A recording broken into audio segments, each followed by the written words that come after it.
ही सगळ्यात महत्त्वाची योजना आहे। कारण ॲग्रीस्टॅक मध्ये आपण संपूर्ण शेतीचं म्हणजे फार्मिंग ज्याला आपण म्हणतो या संपूर्ण सायकलचं डिजिटायझेशन करतो। ॲग्रीस्टॅक ही अशी योजना आहे की ज्या योजनेनंतर प्रत्येक शेतकऱ्याला इंडिव्हिज्युअली काय लाभ आवश्यक आहे, तो काय लाभ आपण दिलेला आहे, त्याच्या शेतीत काय तो उगवतोय, त्याच्यामध्ये काय त्याला मदत करायची आहे, त्याला कसा भाव मिळाला पाहिजे, त्याचा उत्पादन खर्च कसा कमी झाला पाहिजे, या सगळ्या गोष्टी करण्याची आणि दलाल विरहित कुठलाही मधला माणूस बाजूला काढून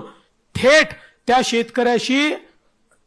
संवाद साधून त्याच्या शेतीपर्यंत पोहोचण्याचं एक अत्यंत महत्त्वाचं साधन हे ॲग्रीस्टॅकच्या माध्यमातून होत आहे। 54% शेतकरी आता ॲग्रीस्टॅक मध्ये आलेले आहेत। 100% शेतकरी आपल्याला ॲग्रीस्टॅक मध्ये आणायचे आहेत, जेणेकरून कोण मालक आहे, त्याची जी शेती आहे, तो काय उत्पादन करतोय,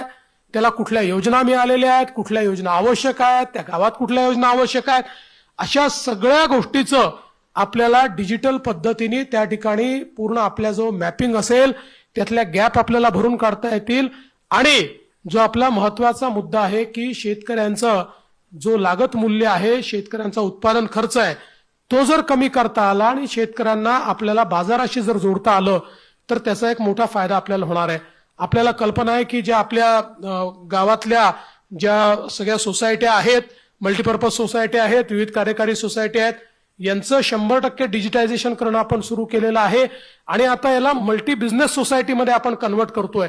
आपले देशाचे नवीन सहकारिता मंत्री अमित शाह साहेबांनी